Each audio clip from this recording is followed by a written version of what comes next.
Welcome back, everybody, to the deep dive. Today, we're going to be looking at something a little different. Yeah. Yeah, it's a devotional text. So Okay. it's an excerpt from, I think it's called Podcast 22, Mhm. and it's part of this larger series, 2025 Uppercut, Arise. Okay. So very evocative title. And it's all about empowering disciples Mhm. in different areas of life. This one is focusing on divine connections. Okay. And it ties that concept to fighting for your finances. Right. So kind of an interesting blend of spiritual and practical advice. Let's see what we can find. Sounds good.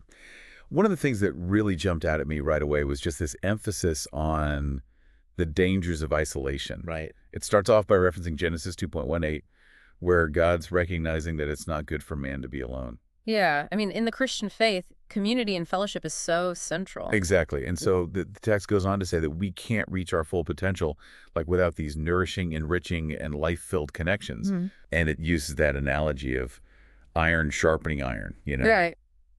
to highlight how those relationships refine and improve us. Yeah, it makes me think of that saying, you are the average of the 5 people you spend the most time with.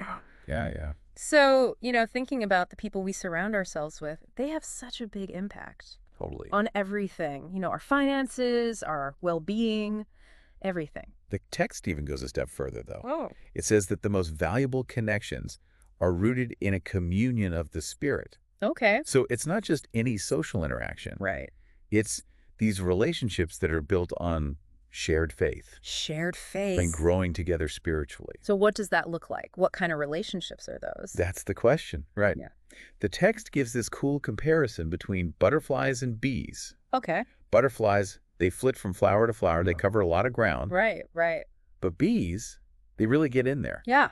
They get the good stuff. Exactly. They extract the honey. Yes. And so the suggestion is we should be more like bees Okay. in our relationships, I like that. investing deeply in a few connections that nourish us. Yeah. As opposed to just spreading ourselves too thin. Exactly. Exactly. Yeah. No, I think everyone's had relationships that feel like the butterfly Right. and relationships that feel like the bee. Totally. And to illustrate this even more, they use biblical examples Oh, okay. like David and Jonathan and Naomi and Ruth. Right. Yeah. So it's like this idea that, these principles have been playing out for a long time, for centuries. For centuries. So I guess the question for you listening is, who are your divine connections Yeah. in your life right now? Who are the people who are supporting you, encouraging you, challenging you to grow? That's a good question. And one thing I found interesting was how the text didn't explicitly connect these divine connections with fighting for your finances. Huh. Interesting. Yeah, like it left that connection open. Open to interpretation? Yeah, like maybe it wants us to think a little more deeply Okay. about how those ideas could go together. Okay, yeah, I like that. So maybe it's saying that this fight, to be financially well isn't meant to be a solo mission. It could be. Like maybe your divine connections, those supportive relationships, are part of your arsenal Oh, I like that. Okay. in this fight. Right, so they could be your support system. Yeah, exactly. They could be, people to give you wisdom, guidance when you're making big decisions, or they can hold you accountable to your goals. Yeah, like a team of financial advisors and cheerleaders. Yes, all rolled into one. All in one, yeah. If you look at those key prayers that they provide in the text, a lot of them focus on spiritual warfare, overcoming enemies, and asking God to step in. And it made me wonder if those prayers could be applied metaphorically Okay. to our finances. So you're saying our financial struggles could be a type of spiritual battle? It's an interesting thought. Like, what if things like debt or bad spending habits or even a lack of opportunity could be seen as enemies Okay. Yeah. to our financial well-being?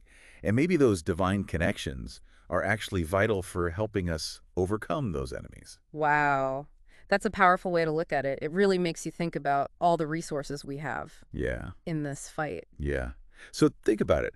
How could strong, supportive relationships equip someone to make better financial decisions, overcome setbacks, achieve their goals? Yeah, it's easy to think about finances as this solitary thing. Right. You know, like it's just you against the world.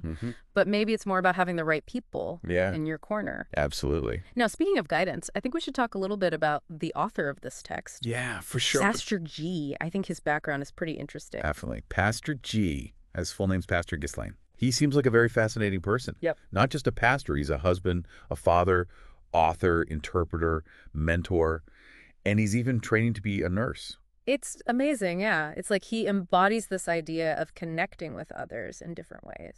Definitely makes you wonder how those different experiences might shape his perspective on the importance of divine connections, right? For sure. Like perhaps his multifaceted life gives him a different understanding of how these connections can actually help us in practical ways, even with finances. Yeah, like he's not just talking about these principles, he's actually living them Exactly. in his own life. Right. Now, going back to the text, remember those key prayers we talked about? Yeah. Someone really focused on this idea of spiritual warfare. And I'm curious, how do those prayers translate into real-world strategies Okay, yeah, let's get tactical. for managing our money? Yeah. Like one that stands out is exercising your hands for war and your fingers for battle. Okay. What do you think that looks like when we're talking about finances? Well, I mean, if we're talking warfare with our finances, I guess it's about those enemies we were discussing. Right. You know, the debt, the bad spending habits, the limiting beliefs about money. Exactly. So exercising your hands and fingers for battle, maybe it's a metaphor for action. It's about being proactive, you know, actually managing your money, getting financially literate, seeking out those resources to improve your situation. Like knowledge is power. Yeah. Right. So maybe part of this battle is about getting equipped with the knowledge and the skills to make good financial decisions. Absolutely. Yeah. It's not enough to just pray for financial stability. We got to do something about it. Right. Another prayer that I found interesting is the one about the weapons of our warfare are not carnal, but mighty through God to the pulling down of strongholds. Okay.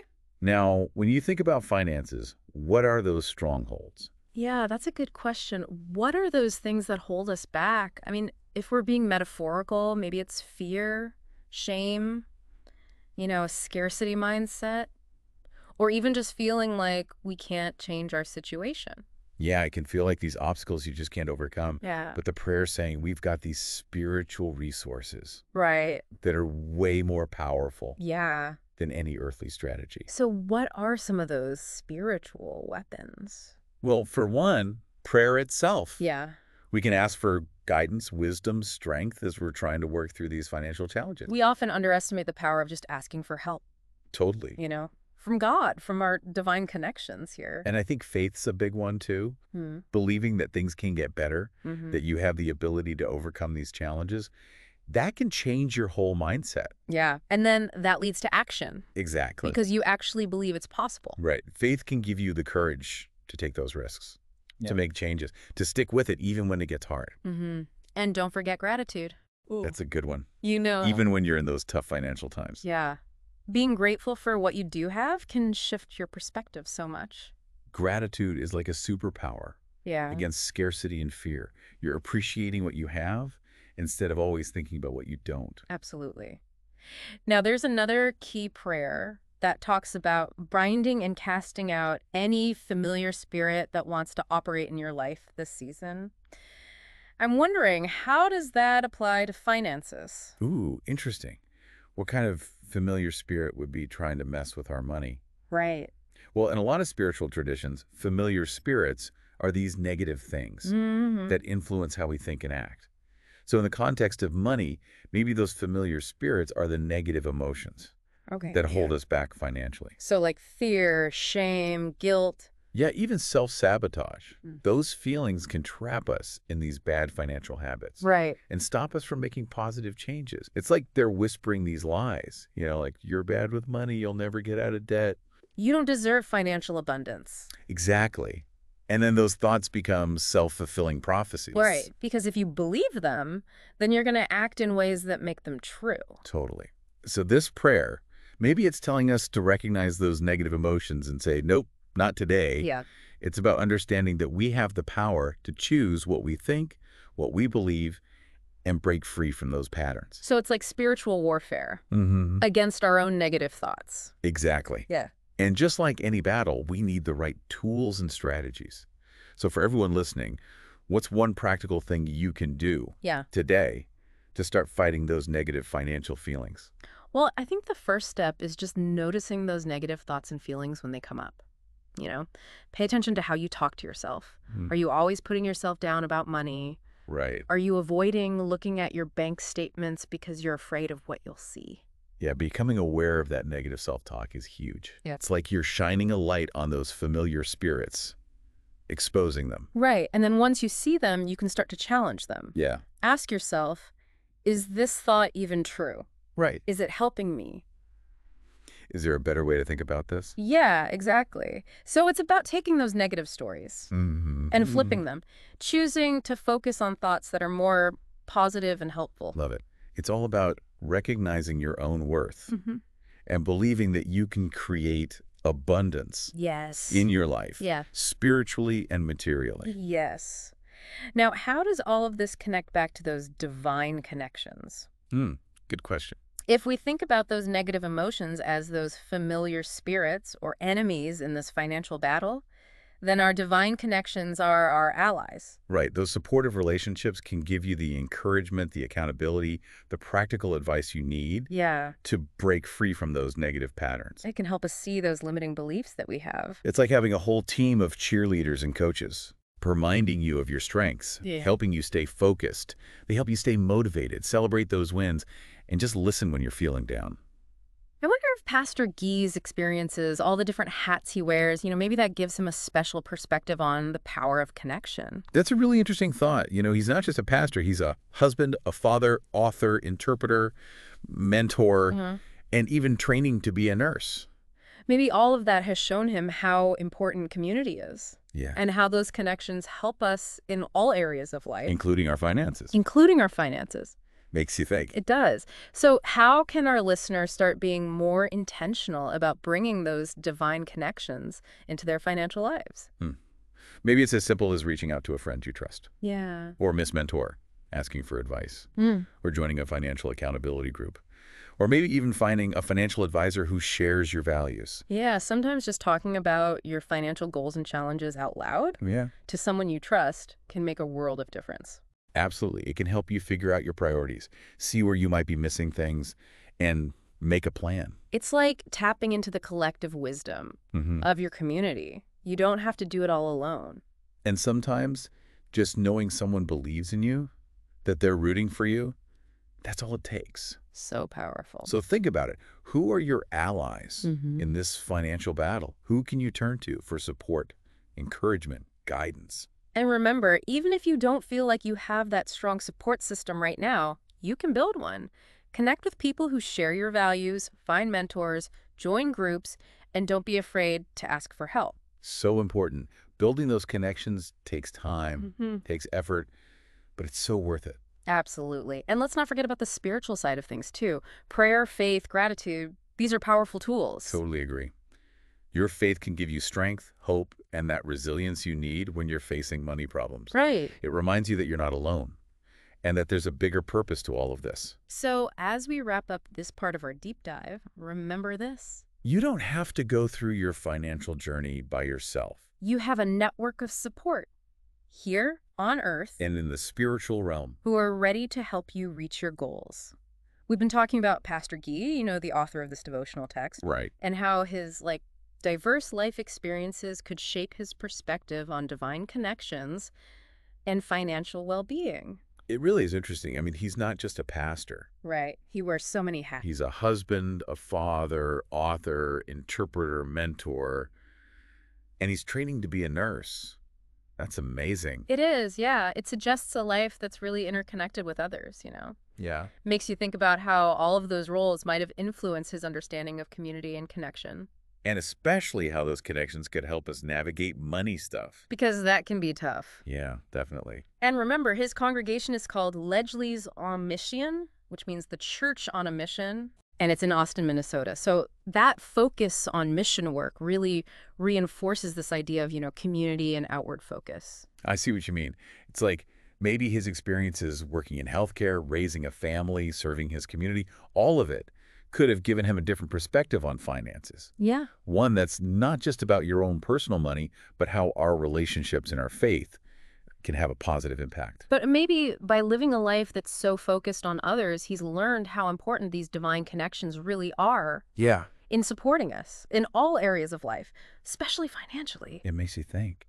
And it brings us back to that core message. Yeah. We don't have to struggle with our finances on our own. Right. It doesn't matter if it's debt, making ends meet, or just trying to reach our goals. Mm. We can tap into those divine connections. Exactly. And we've talked about how those connections can provide support, encouragement, guidance, accountability. Mm.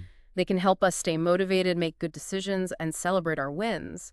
But we also have to remember the spiritual tools that are available to us. Oh, absolutely. Prayer, faith, gratitude. These Yeah. are all powerful things. They can help us cultivate a better mindset, overcome fear, scarcity, and make choices that align with what we believe in. It's like we have this whole team of support here with us, And in the spiritual realm, cheering us on, helping us succeed.